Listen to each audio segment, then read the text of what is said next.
Hey everybody, it's Jason Blaha here, and it's time for another metabolic conditioning or GPP workout for you guys. And just a reminder, if you guys would please remember to click like on these. If you watch these regularly, go ahead and click like. These videos get thousands of views, and I get like 25 likes. Unless I specifically tell you guys to like it, then we get a few hundred. But if you guys are watching this, please, please, please remember to click like if you actually watch all of my training vlogs. It would be greatly appreciated. But today with metabolic conditioning, and it ended up being about 12 minutes. Obviously, I deloaded, and I don't record during my deloads. People always ask that, and it's like, well, you have videos that come up when you're deloading. Well, those are older videos. Like when I'm getting ready to deload and stuff, I have videos prepared ahead of time and I upload those. So I actually don't turn a single camera on, and I step away from my work completely when I deload for a few days. So that includes the GPP sessions. It's not to say I don't do any bodyweight stuff or conditioning or chins. It's just that I don't want to film any of it. So we're back to the grind again today, and so we did 12 minutes of metcon. And one of the things people will notice, I didn't do push-ups today, and that's because tomorrow is going to be a max effort bench press day, and I basically need my chest and triceps to be relatively fresh for those. I'll just call it like it is.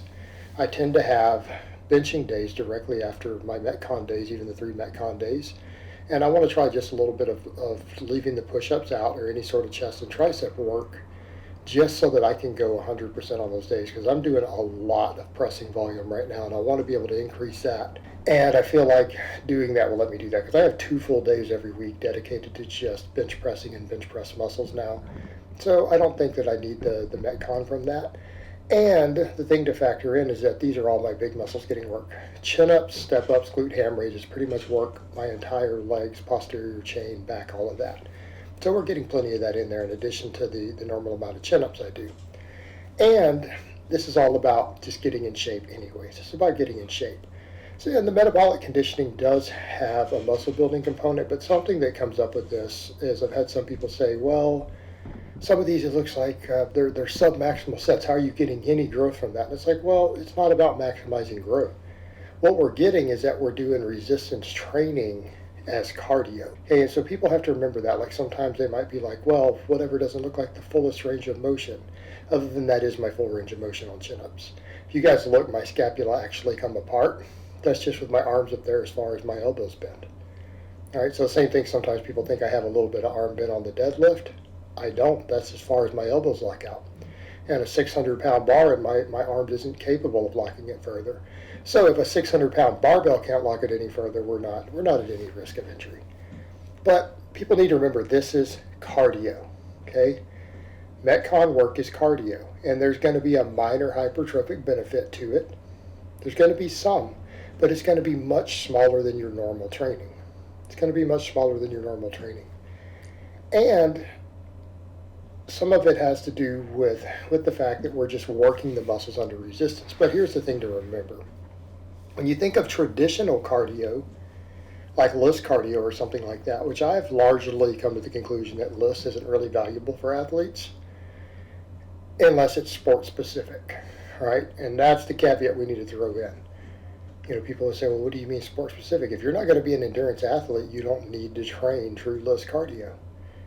The health benefits don't seem to be there. We know strength training in general gives you more health benefits than any cardio does.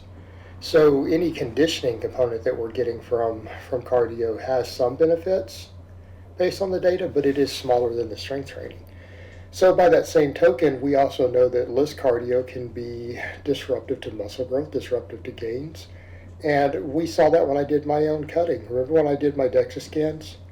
When I did a bunch of cardio, I lost lean tissue. And when I cut the LISS cardio back out, I ended up dropping 15 pounds with 0 net muscle loss or lean tissue loss at all, which means you gain muscle. People need to remember that too. Weight loss without any lean tissue loss on a DEXA scan represents muscle gain.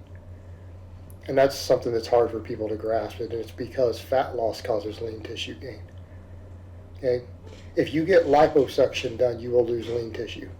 So maybe that makes better sense. That's not even burning it. If they stick the wand in there and they suck fat out, you have lean tissue mixed into your fat. Fat loss always equals lean tissue loss. So if you preserve all your lean tissue, that means you had to have gained lean tissue somewhere else outside of your fat regions, which means you gained muscle. But, we saw that with it before. Less cardio made me lose muscle. It contributed. Lost lean muscle mass. When I cut it out, I didn't. So in this case, we're doing conditioning work with a resistance component. And even if it's a very, very, very minor hypertrophic benefit, we're getting a minor hypertrophic benefit instead of muscle loss. Well, that's a good thing. And particularly with things like my quads. Like, look at the quad work that gets done here. I think it's contributed to my quad size. I bet you, because I'm going to cut the step outs up so I can focus more on my posterior chain and hamstrings more, I bet you my quads continue to grow just from this as a supplemental lift on the backside. And that's what people need to remember too. When you're running an effective strength program already, a little bit of extra volume from your metcon, even if it's sub-maximal work and suboptimal work, is still going to have a hypertrophic benefit. And if people don't believe me, go take a bunch of noobs and run them through nothing but metcon. I promise you they'll recomposition. So essentially, this is cardio intended to recomposition us.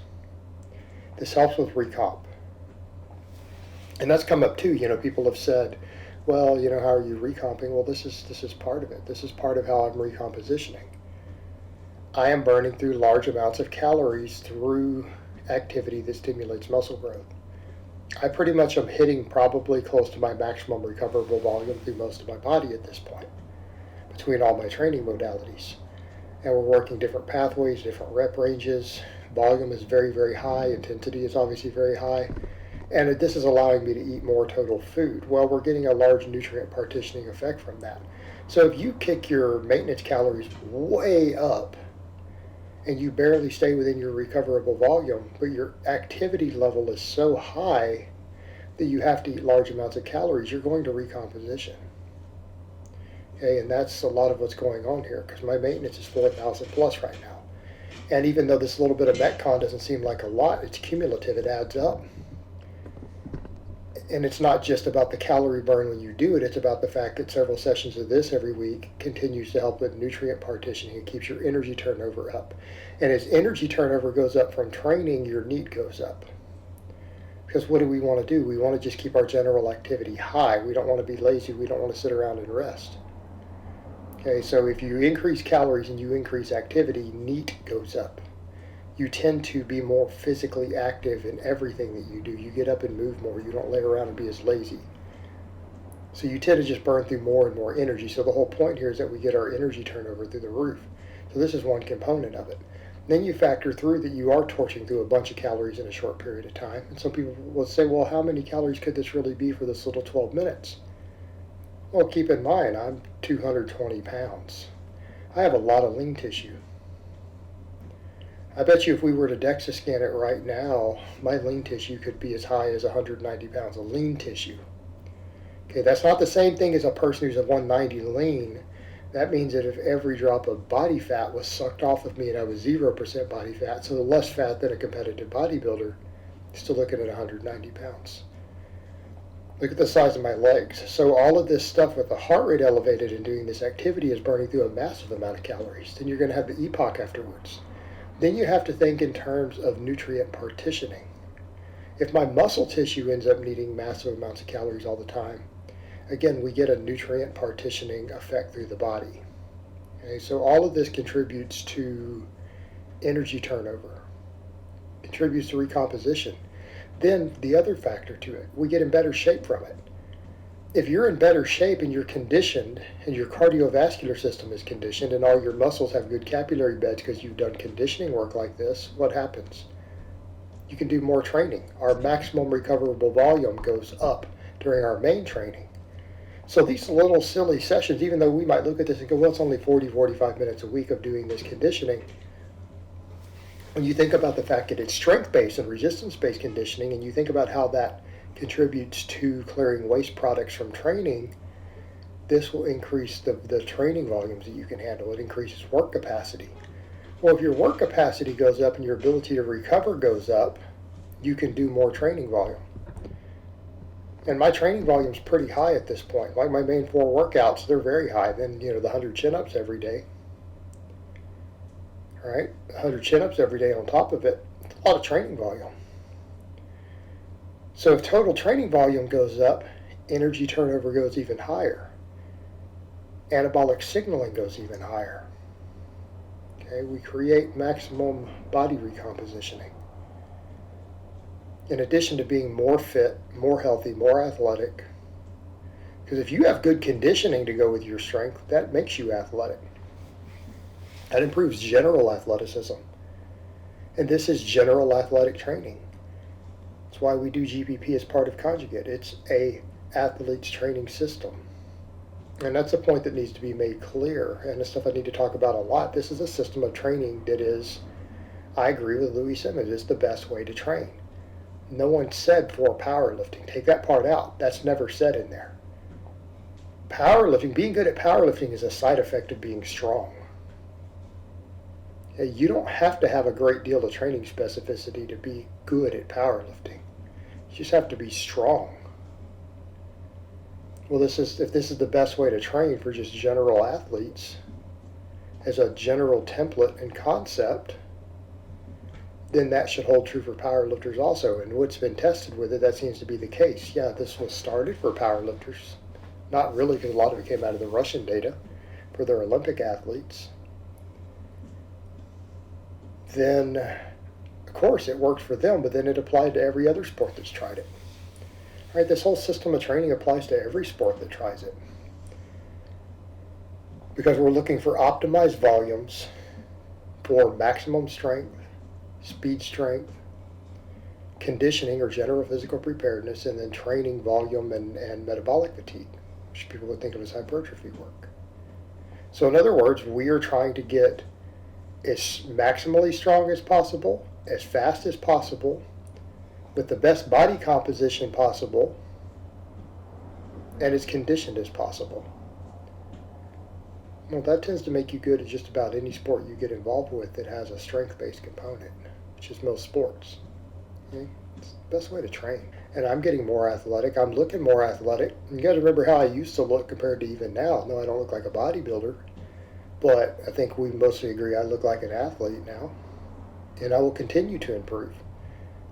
Because the improvements have been apparent, and everyone notices. And that's something even people who've admitted they don't like me, I've seen people like that even say, look, he's made phenomenal strides. And if people are going to attack that, they're going to look like idiots. You can not like me all you want, but you can't actually claim that I've not made pretty ridiculous progress this year running this system. And it's not because I invented this system. I'm standing on the shoulders of giants. I'm looking at all these other coaches who've done this before me and said, hey, this works. Let me run with it and utilize it fully, and it's working. All right, guys, well, that's really all I have to say on that today. I hope it's been informative, and I will talk to you guys next time.